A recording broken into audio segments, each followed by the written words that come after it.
Oh, there's somebody else. Oh, there's Enter your Vicky. participant ID followed by Okay. Trying to finish my dinner while I chew here.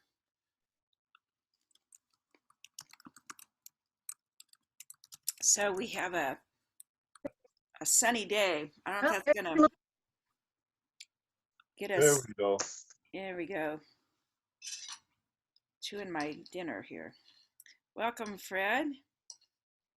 Thank you. How are you this evening? I'm good. Good. I owe you guys an apology. The first couple of services you had, I hadn't figured out how to operate this thing, and I really messed up a couple of the early services, and I apologize for that. It wasn't on purpose. Oh, no. Welcome, everybody. We have a chance to rebut what was preached on Sunday. So if you have any thoughts, you can get your thinking out and we can have a discussion. I wanted to talk about some of the bumper stickers that I've been finding in my office lately since I've been cleaning out my office. So this one might be familiar to some. When Jesus said, love your enemies, I think he meant don't kill them. That comes from The Honor of Peace, borrowed that from Linda K. Williams, who wrote that in a song. And that's been in the Brethren for a while. Another bumper sticker I have is pretty hard to read. It's on the script to announce that there must be no criticism of the president, or that we stand by the president, right or wrong, is not only unpatriotic and a disservice. I just typed that wrong. Unpatriotic and servile, but is morally treasonable to the American public. So I got to check my autocorrect there. So does anybody have bumper stickers that they've been saving up for such a moment as this, that you can share your bumper stickers?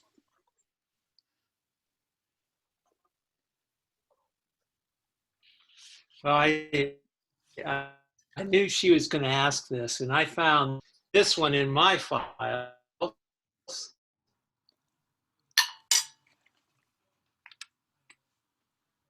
Jesus Rode a Donkey, which is actually a book that before I got this, I heard the author necessarily in agreement, and I think it was 2012 election, or it was quite a while ago. Anyway, she was arguing that Jesus was more a Democrat than Republican, and I'm not, that's up for debate, but interesting. Well, did Jesus vote? I don't think we have any evidence that there was any voting going on in the Roman Empire, but so we see, we'll probably see lots of bumper stickers this season, since we can't all gather and be together. So we might have to share our slogans on the back of our vehicles. But people have very different opinions about what is a Christian, what's the right way to vote as a Christian, and we don't seem to have much agreement in our nation on that one. So I've been trying to think about what would the politics of Jesus be. So looking at what is politics, so that's the ingredient for power. How do people get power? How do they use power? How do they use power? How do they hope to achieve power? Through politics. So then I was looking at my conflict resolution books. What is power? Just as energy is a fundamental concept in physics, power is a fundamental concept in conflict theory. So we always look at who is the higher power person in a conflict, and is there a balance of power or an imbalance of power?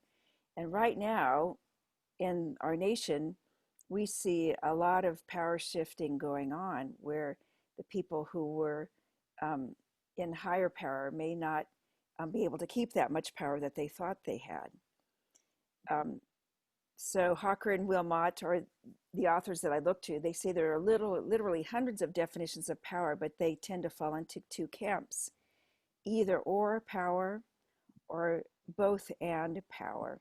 I should capitalize this: either or power. So our society really likes to have things be black or white. Either you're right or you're wrong. Either you're in or you're out. Either you drive it or park it. And both and power is where you look at the options and the creative thinking that might be able to say, well, it's win-win instead of win-lose in some different scenarios. And then Vicki was quoting this from Dr. Martin Luther King Jr. Power at its best is love implementing the demands of justice. So did anybody hear the funeral for George Floyd? Any of those recordings or any of those messages? Anybody hearing what's going on at those funerals that relates to power?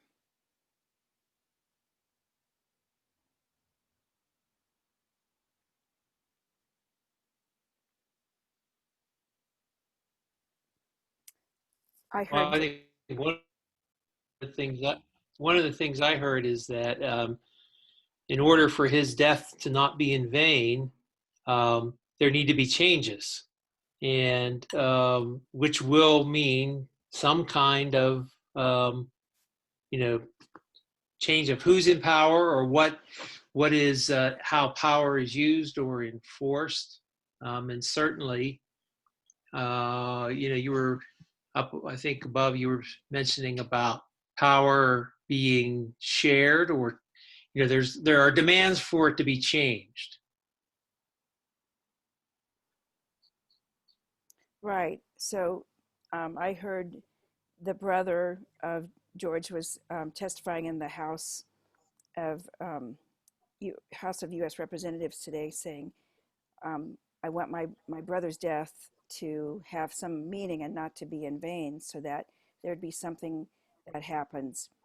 So power comes from an unexpected place, and he is a person that was an unknown identity until about 2 weeks ago, and now he has notoriety, and his brother gives him a platform to speak and have people take into account what he has to say. So different pathways to power. We looked at that in the sermon. John Dominic Crossan looks at the empire. How do we do things? Well, we have religion. Then if things don't go right, we call out military, or we call out war force, and then we get victory, and then we get peace. Or Jesus was saying, this cannot be the way of my Father's kingdom. My kingdom does not do that, does not get to peace that way. My Father's kingdom gets to peace from religion, worship the God of love, to nonviolence. That means that we would take into account that that there are ways of living that do not require force or power over, but power alongside, and then justice to hear what needs to be different, and then peace. So Jesus was doing something quite radical and trying to change the whole society, the whole culture. We're looking at the scripture then about what does Jesus say about politics. So I'm looking at Matthew chapter 4 verse 17. This is after the temptation. Someone want to read this passage? We can go all the way through 1 through 17. Someone wants to read that out loud.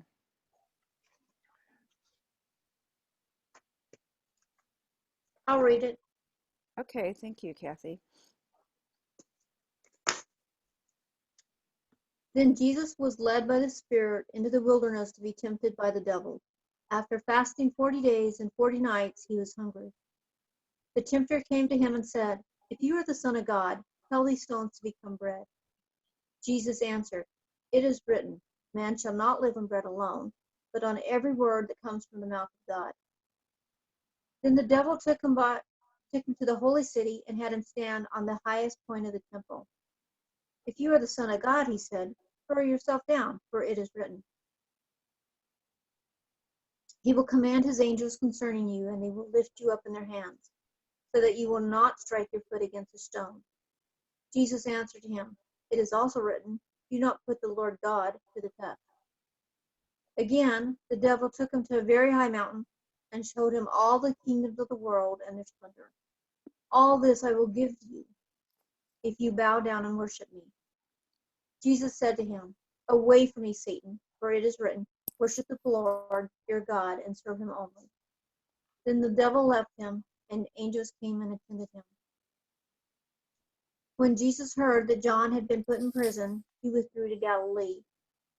Leaving Nazareth, he went and lived in Capernaum, which was by the lake in the area of Zebulun and Naphtali, to fulfill what was said through the prophet Isaiah. "Land of Zebulun and land of Naphtali, the way of the sea beyond the Jordan, Galilee of the Gentiles. The people living in darkness have seen a great light. On those living in the land of the shadow of death, a light has dawned." From that time on, Jesus began to preach, "Repent, for the kingdom of heaven has come near."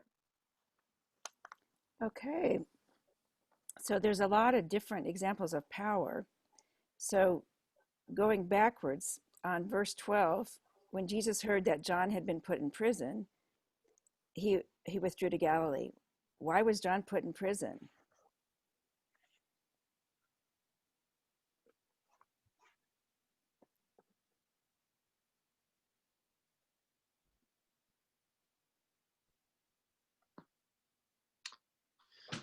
Well, basically, he dissed the leader, right? I mean, Rebel rouser. He dissed the Roman emperor. Is that, which leader did he diss? well, what is it? Herod and Herod Antipas, I guess. So, who is a Roman puppet? Right. So this looks like what Crossan's saying. This empire went from religion. You pissed off your religion, pissed off the emperor, which led to some imprisonment, and then voila, you get victory again, and there's peace. All of these things that are temptations are another way of getting power. If I turn bread into stones, if I turn stones into bread, I mean, if I turn stones into bread, I could get real popular really quick. I would have a lot of people wanting to hang out with me um, and hang on to all my wealth if I were able to make that miracle happen every day. So that was not the way that Jesus was going to gain power. And that was not the way his kingdom was going to look. So all of a sudden, Jesus was saying that the people that had been living in darkness have seen a great light. And so Jesus was going to preach, "Repent, for the kingdom of heaven has come near." So his kingdom, what does his kingdom start to look like then? Um, what is this kingdom that Jesus is talking about anyway?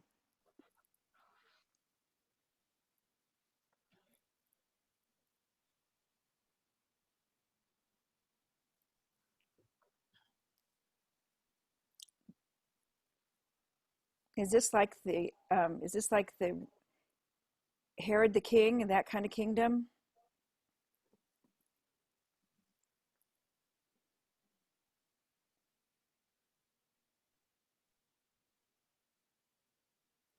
We have a silent crowd tonight.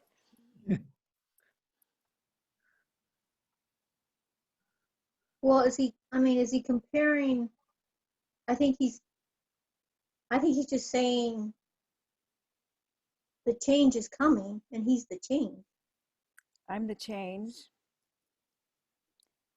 And prepare the way was what John was preaching. Prepare the way of the Lord. And you can't do the things that you can't keep doing the things that you were doing. That's not going to work anymore. I think you're right. So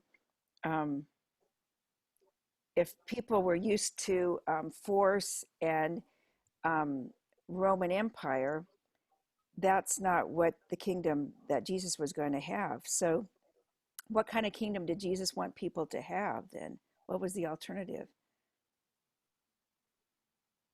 Well, it's interesting because I just noticed Kathy read the passage, and the Matthew passage, he quotes from the book of Isaiah, right? He bring that up just a little bit further. Yeah, through to fulfill what was said through the prophet Isaiah. And of course, your other passage is also from the book of Isaiah. So, that kind of reminds me that there's a images or vision or whatever, whatever Isaiah had to say is something that Jesus thinks is pretty important. So Isaiah was pretty much a rebel rouser too. He was a prophet, not somebody who was just going to let the kings do whatever they wanted to. He would speak truth to power. So we have the kingdom that Jesus is describing would look like men and women were not the same anymore. Jews were certainly being told that they couldn't live by the law anymore. They had to live by grace. Gentiles were being gradually thought that they might have a place in the kingdom with different ones. Even when Jesus' first sermon, he said that there were many righteous Jews, but none of them were given the miracle that was given to a Gentile. So all of those walls were being broken down, and this new kind of power imbalance was being all shook up. So what are the other political options of Jesus's day? Or the other scripture, I think, is Luke chapter 4. I keep getting my chapter 4s mixed up. Someone want to read Luke chapter 4, 16 through 21?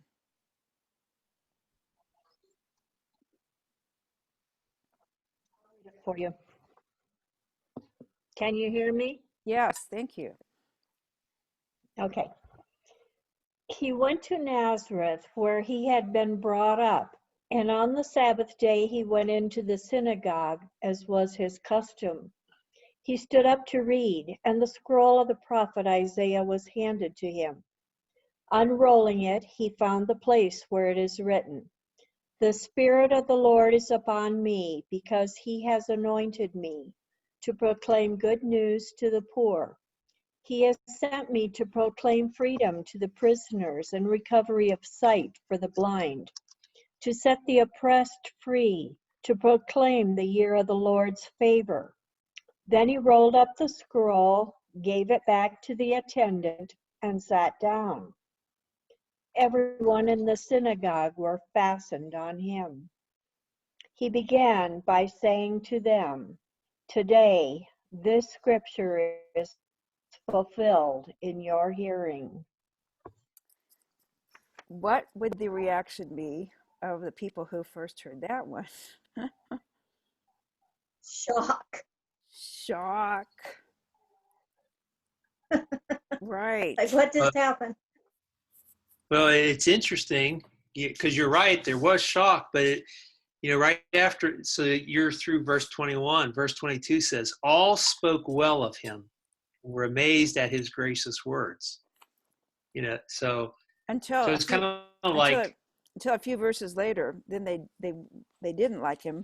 right, exactly. I mean, that's the point, because and I'm looking at the verses that follow, where he really gets in trouble is, when he's reading this to quote unquote believers, right? Or people who revere God.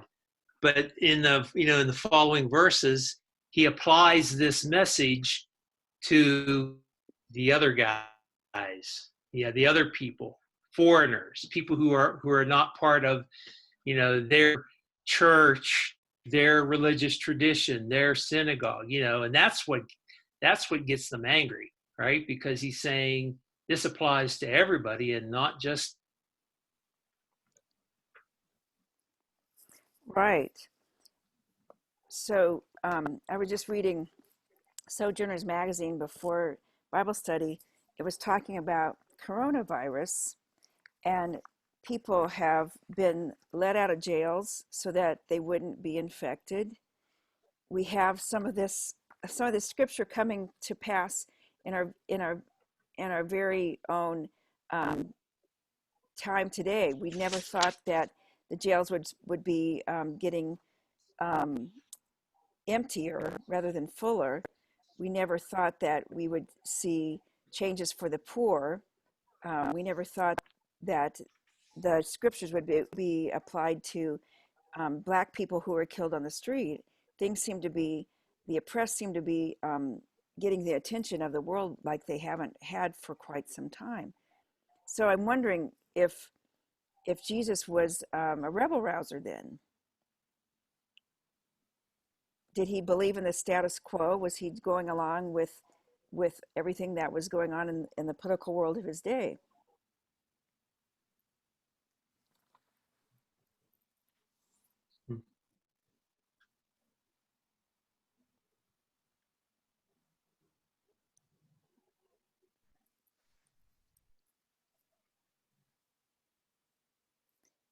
I would say no, because his message was totally different from that political environment of the rest of the world at that time. The powers that be were not going to go along with what Jesus was preaching. Right.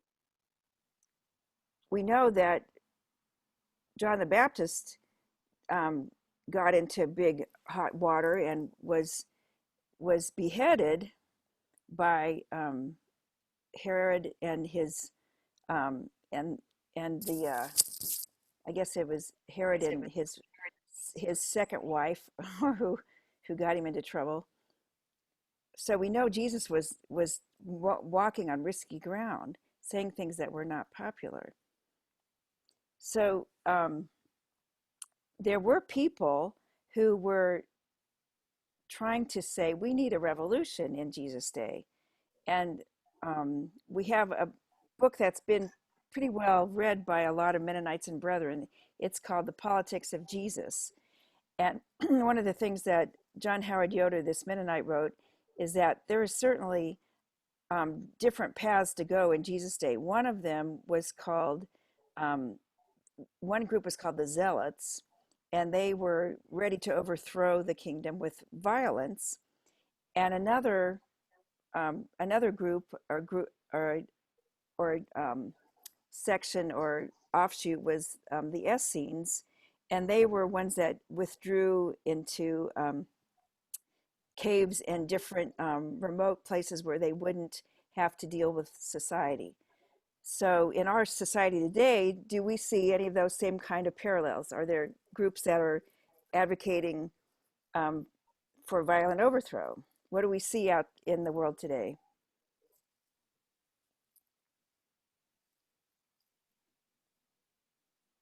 I would say some of the same struggles.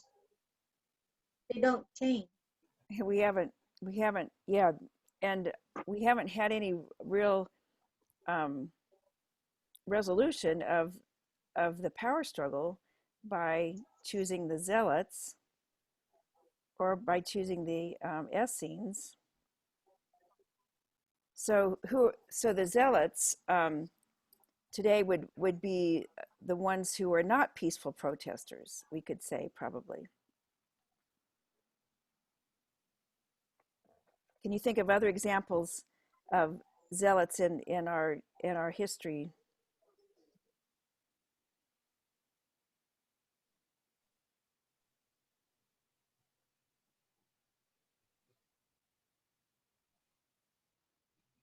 Well, when the early pioneers broke with England, they were zealots in many ways. They weren't going to take it. They pushed tea into the harbor. Right. This is not quite your question, but uh, I was wondering, do you think the disciples bought into Jesus' message of peace fully Well, at that time? we know that there were zealots in Jesus' disciples, and we know that there were tax collectors who would have bought into the Roman kind of philosophy. And I'm guessing that they didn't understand fully what Jesus was offering. So I bet they had big fights in the disciples' campfires about what Jesus was asking them to do. So did they understand it? I don't know. But I was thinking of when they came to arrest Jesus, uh, Peter pulled out a sword to fight, and I hadn't really thought much about, and I think only one of the Gospels was Peter mentioned by name. But I've wondered, were there other disciples there? Did everybody come carrying a sword? Did Peter have in mind that this was going to be a violent confrontation? I'd never thought much about that. I have heard that the sword that Peter carried was not the Roman soldier sword, but the sword that was self-defense that travelers would have maybe carried. So whether, it doesn't really say exactly for sure, but that would have been the culture, that he would have been allowed to carry a defensive weapon, not an offensive weapon. And what did he use it for? Well, he used it for offense, evidently. And so, I think it's a fair point. I mean, I don't think. I mean, I think it's clear Jesus' disciples wrestle with Jesus's teachings, and I think I think there's indications that Jesus sometimes gets very frustrated with some of the discussions they may be having. Why are you so slow of hearing? I mean, I'm not thinking of a passage in particular. So, I mean, that gives me some, it helps me feel better if I have questions, right? I mean, it's not like we're just supposed to, in the church, it's not like we're all just supposed to say, oh yeah, we know exactly what Jesus means when he says, put down the sword, or what it mean. We get to wrestle with that, and it's okay if we have questions about it. And Jesus can sometimes think we're hard of hearing, but he doesn't abandon us in the midst of that.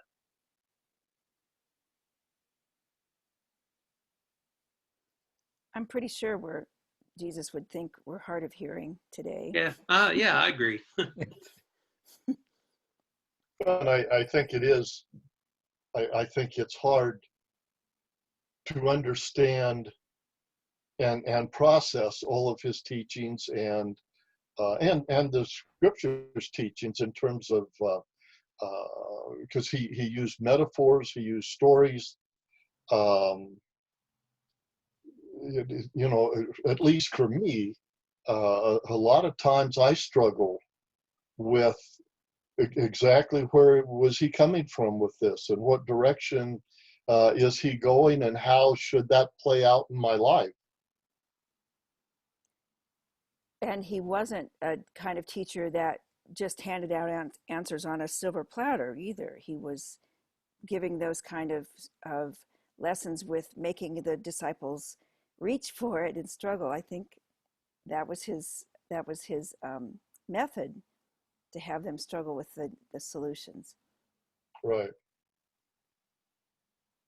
And I'm looking at that Luke passage again, and I mean, who doesn't think good, you know, good news to the poor is a bad idea, or proclaiming freedom, or releasing the oppressed? I mean, great ideas.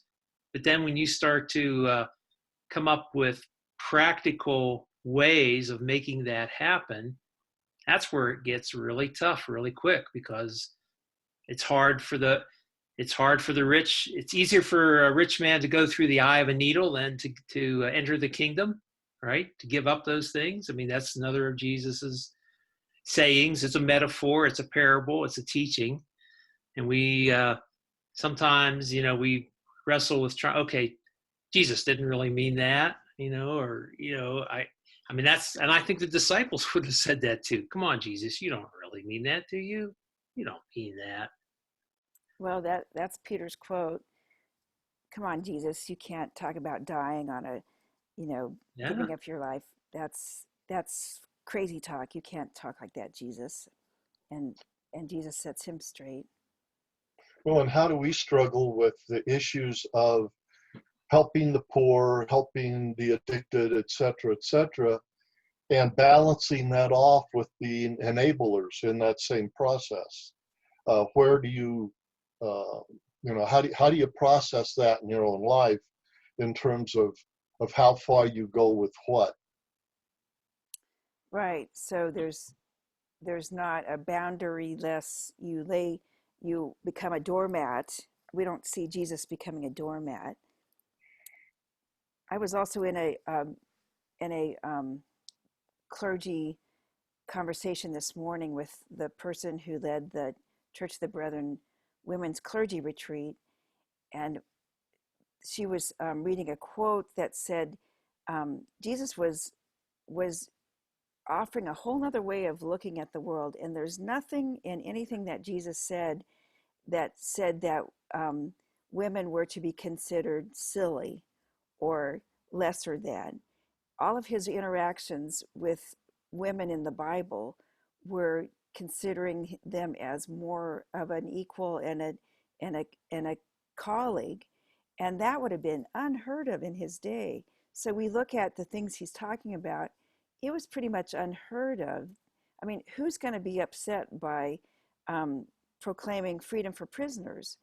Well, everybody who's in charge of law and order, they're not going to like that. They're not going to like healing the blind. There won't be any beggars. There won't be any class structure. It would be unequal. It would be more of an egalitarian society, and nobody had seen anything like that before in a hierarchical society where Jesus was preaching. And then we go to this last verse, to proclaim the year of the Lord's favor. And John Howard Yoder says that reflects the year of Jubilee, which is every 500 years. You restructure wealth so that the land goes back to the original owner, and no one becomes a land baron, and there's no power over it. Everybody is back to a vine and a fig tree so that they can live and survive. 50 years, not 500. Oh, sorry, 50 years. I could live with 500. That'd be cool. Okay. Sorry. And so that would be in each generation, then no one would be gathering all the wealth and hogging all the wealth. So we're never sure that actually happened in anybody's society, but it's written into the Old Testament. And Jesus was saying, well, that's how you could live in a new society and do away with this kind of power over and violence. If we didn't have inequality, of people starving and people being overly wealthy, we might have less of this violence versus nonviolence in our society. So do we ever think about what society would look like if we were looking at it with this new way of a new kingdom kind of outlook, of a new political reality?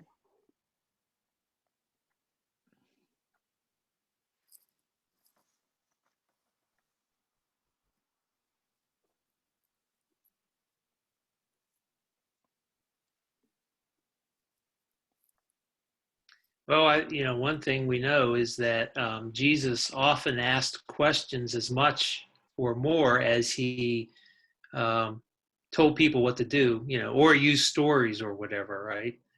And I was thinking of an issue. So if I'm a slave, is a certain way. If I'm a slave, I read Exodus, right? So the context of a person's life makes a big difference. So today, there's this issue now. It's been called defunding police, which some take as well. We don't need police at all, and the discussion around that is maybe we ask the police to do too much, and so that maybe there's some alternative ways to think about what that would mean and how one would do that, and with some less violence and all those kinds of things. That's nitty gritty stuff, but we can use Jesus's and the teachings of the New Testament in particular to help us give us some principles and some ideas about how to approach a topic like that.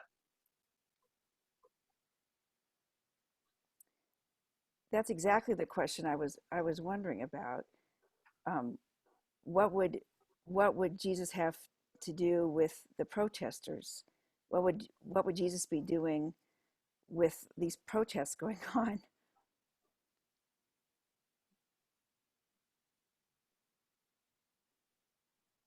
My suspicion would be that he would march with them.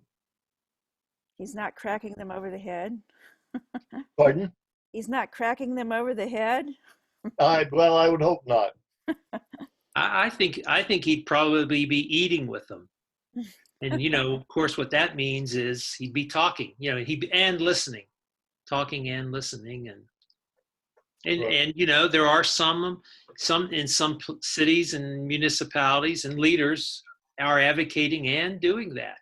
So, those, and we can applaud that in terms of a way forward. Has this been tried before? Police eating with protesters? Police marching with protesters? Have you ever seen that before? I don't know. I was trying to remember back to the Vietnam days and all that sort of thing.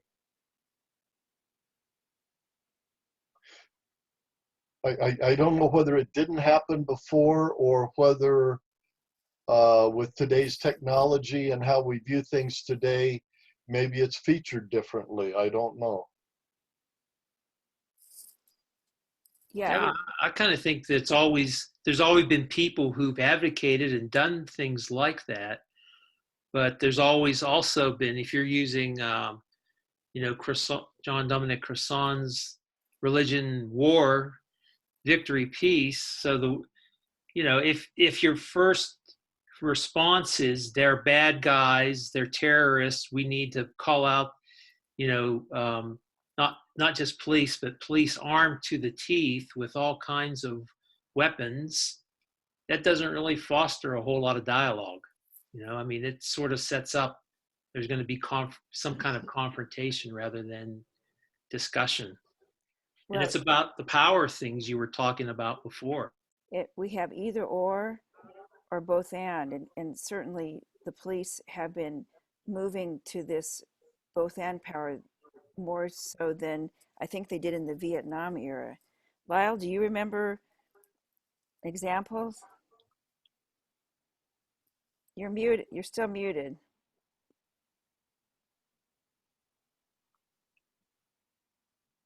You're still muted somehow. I don't know why.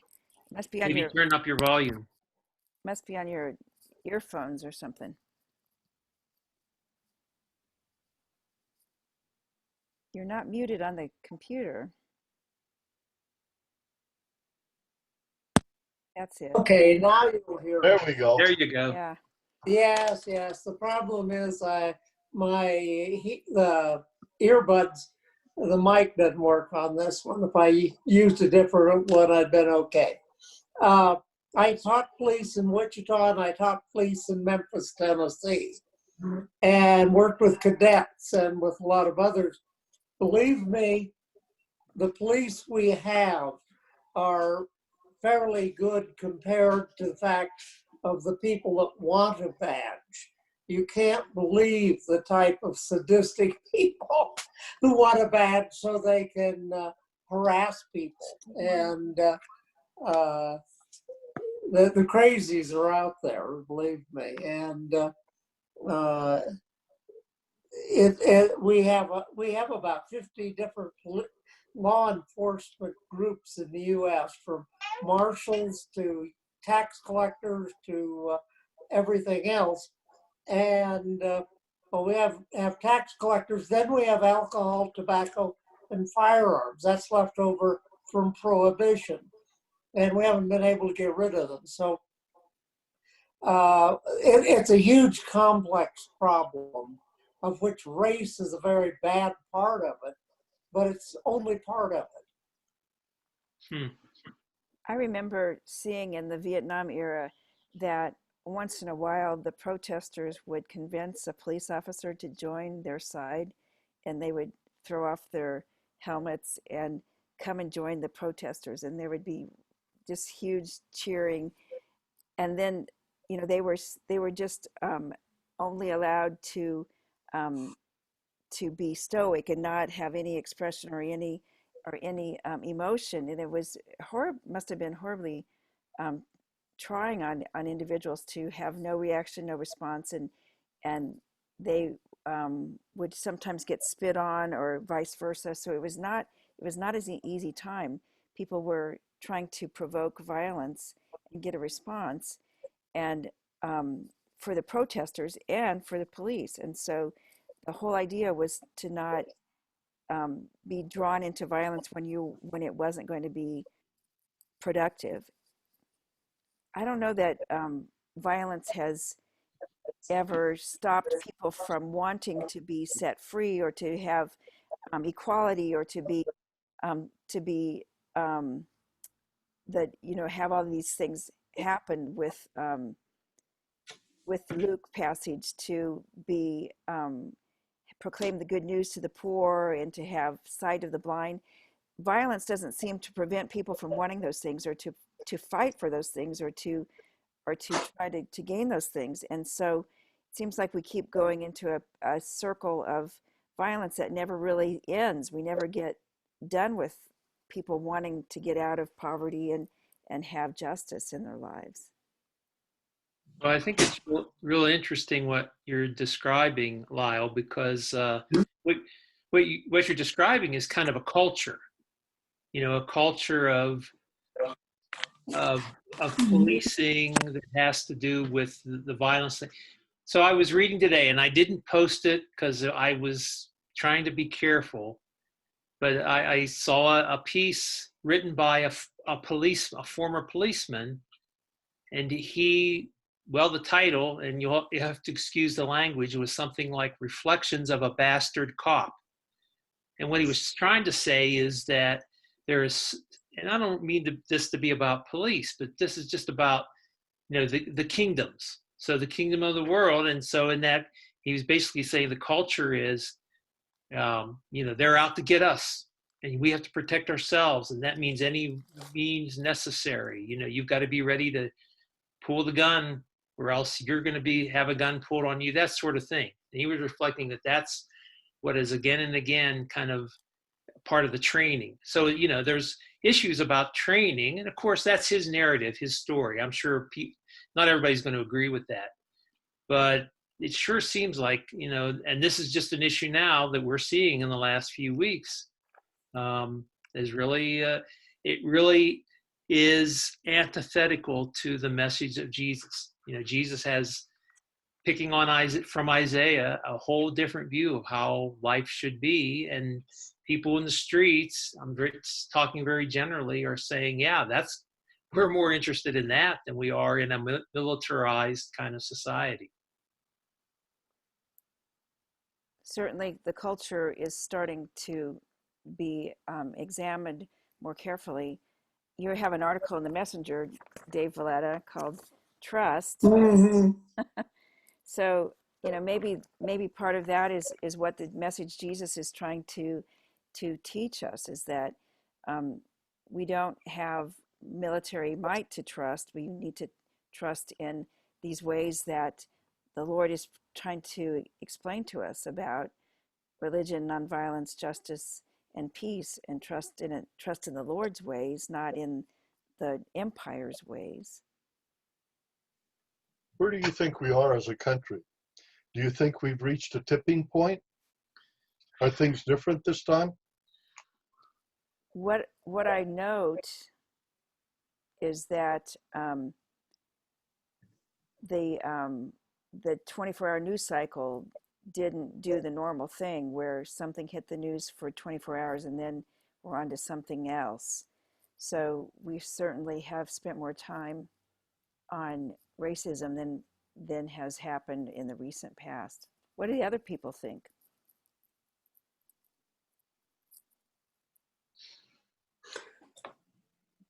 Police training material tends to make any policeman into a paranoid.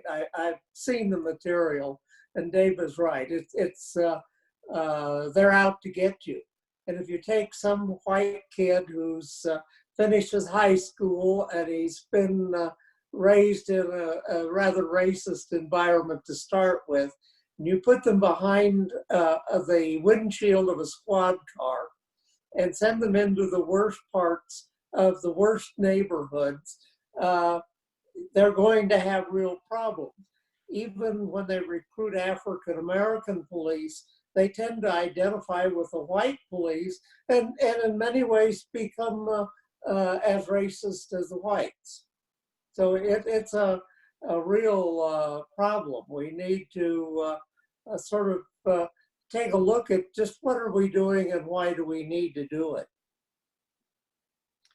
Well, and Fred, you're asking, are we at a tipping point? I don't, we really won't know until it happens in some ways. I mean, certainly there are cracks in the system, or however you want to say it. And, it's interesting that, we just are reading the reports, right? There are people in the streets all over the world because of this event in our country. And there's, maybe whether it'll tip totally, I don't know, but hopefully there will be substantive changes. The Denver has instituted some changes already. Some would think it's way too minor, but they're, in terms of with this issue, with the police issue, and there's other issues, this shouldn't be about police bashing. But clearly, Lyle's describing in that article, I'll have to go ahead and post it. I'll take my lumps, I suppose. But, and it's the story, it's an insider story, and I'm sure there are other kinds. Yeah, boy, change comes slow, doesn't it? Well, until something like the Me Too movement happens, and then change has a big lurch. And I think we're seeing that the political climate is that there's going to be changes in military training or military funding. I think that's probably going to be an outcome of this. Well, and one could say, eventually Jesus' followers, now they didn't change Rome entirely, but they certainly changed Rome, right? I mean, we look back at it historically, it's not perfect, but, and that's just this itinerant preacher going through Galilee and wherever and telling these stories, and then his followers start to take it seriously. And, that's what, it's a challenge to all of us too. I mean, sometimes I think if Jesus was just about trying to save me, wow, that's nice. But gosh, I think it's so much of a bigger story. I think that's the vision of Isaiah, and that's what got people excited when they reflected on who Jesus was, how he lived, how he died, how he rose again. Well, we certainly get challenged to look at what we should be doing to be faithful, and what Fred was saying. Um, how do we know if we're thick-headed or if we're getting the message? How do you figure that out for yourselves when you're trying to be a faithful follower of Jesus? Do you have guides that help you in your discernment? Well, and I've wondered too. I started in the Church of the Brethren and had affiliations with the Mennonite Church, and it's easy to say I'm not going to be violent. I'm going to here's how I'm going to handle myself. But I've never really been in a situation where that's been put that much to the test. And I've wondered how, I mean, the closest to that I've probably been was when the KKK was burning a cross in front of my dormitory. And I've often wondered, if push comes to shove, would I be more like Peter? What would I be like? And I think it's hard to tell that unless you're actually in that situation. I think that's what John Howard Yoder was saying too. That it's not an easy answer, and we don't know. But what we can do is look for examples of people who have had to face violent situations. So we hear about grandmothers disarming escaped convicts by inviting them in to sit down and eat some supper and keep your weapons at the door, because we don't allow no weapons in here. And they had no defense. They just had their wits and their personality to help them disarm a violent situation. People Well, can, what Gail's referring to, there's a book, and I posted it in the chat. I mean, Yoder wrote a book that was trying to be practical about some of that, like, titled "What Would You Do?" And it's stories basically of people who thought, it's to help you think ahead of time. So like your situation in that dorm, that rather than, oh, it happens, now what do I do? But I actually think about it ahead of time and have options and think through, well, maybe I could do this, maybe I could do that. I could buy a gun and shoot it. I could cook food and take it outside to the people. In other words, what are creative options? And the key that Yoder says is that you have no control over the reaction to what you do. You're controlling yourself and what you are choosing to do. And sometimes you might do something and it results in you getting hurt or maybe even killed. And that's even what Jesus did. He went to the cross. He didn't have any control over that. Interesting little book anyway.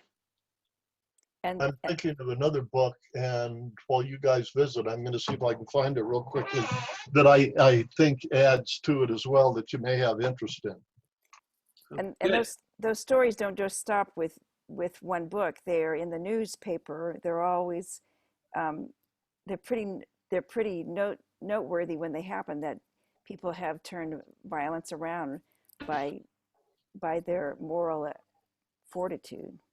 Well, there's that iconic photo from the Vietnam War where protesters put flowers into the barrels of rifles of the National Guard. I think, it was over protests, right? So instead of yelling at them in their face, right? It's, having a disarming, in a sense, of some of the tension, an attempt to do that. That's that nonviolence training that could be the path of Jesus. So, tensions are high, and emotions are high, and people are yelling on the street, and we have opportunities to think how we will respond to that high emotional tension. of protesters that's going on, and how do we listen without escalating into more violence? Did you find it, Fred? I found it. The title of it is The Anatomy of Peace, Resolving the Heart of Conflict. It's really a pretty good book. I'll see if I can put it up here where you can see it. But it's pretty interesting. What if conflicts at home, conflicts at work, conflicts in the world stem from the same root cause? What if we systematically misunderstand that cause? And what if, as a result, we systematically perpetuate the very problems we think we are trying to solve? It's kind of an interesting book, and kind of puts forward, you were talking about how do you plan ahead for things that may happen. It kind of puts a system together about ways of thinking of resolving conflict. Tools and training that can be helpful. Yeah, that sounds great. Who is that author, Fred? It's put out by the Arbinger Institute, and I don't see it says, I don't see an author. The international bestseller by the authors of Leadership and Self-Deception. Okay. I don't know Okay. who I'll look. Well, yeah, Arbinger sounds right. Right. It just says the Arbinger Institute. Okay. Well, we have kind of a fork in the road. We can talk about what we might want to look at next week. I know Larry and Donna shared with me the video of Noah, I forgot to say his name, Drew Hart, and he has a book called The Trouble I've Seen, Changing the Way the Church Views Racism. I forgot to mention his name. And that's a video that they have watched. I don't know if anybody else has seen that video. It has some very helpful comments that I thought. What do you think, Larry and Donna? It's been long enough that I need to look at it again to refresh my memory. Okay. There's a part where when you click on this link, there's a part that has singing and then an introduction, so you could skip through all of that. And when you get to his talk, he's talking about growing up in a white Christian college where people were scared of him because of how his color of his skin, and they would say, well, you're one of those good black men, and you're one of those good ones rather than one of those bad ones. And so that would get him to thinking about what gave them the impression that just because of their skin that they could tell who was good and who was not, and how we may not have any idea of what we're bringing to the table when we bring our concepts that we grew up with in the church, perhaps. So I thought it was a helpful insight into what it's like to be a person of color in a mostly white church like our own. So would that be something that we could look at for next time? Sure. Sure. Yeah, it might be interesting to look at, some of the Bible passages that have been used negatively about racism as well. In other words, here's how the Bible was read and about slavery or something like that, along with that.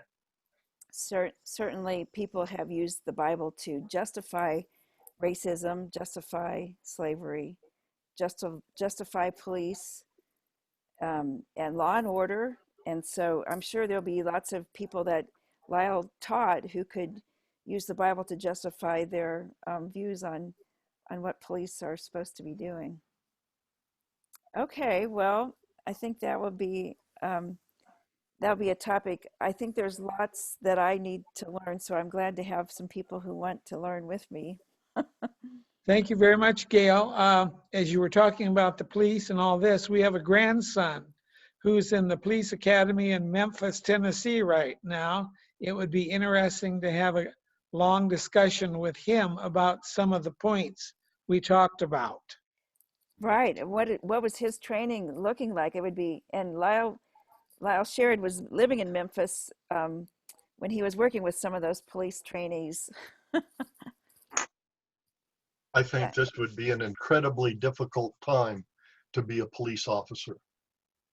Very much so. It was difficult 30 years ago, and I knew the police, I knew the things, some of which were, I had the best police in Memphis because they took college courses, and the people over them, their supervisors, would start changing their schedules, trying to force them out Oh, of really? school. And so I always had to tell the police, if your schedule starts getting changed, see me, we'll work something out. Well, and I'd like to mention too, I haven't researched it a lot, but I've seen reports, that Camden, New Jersey is a police department that has changed over the last decade or so. So they're being lifted up as one model of some ways that some of these issues have been dealt with. And I think that's, I think there are always going to be some who are going to say, we just got to double down.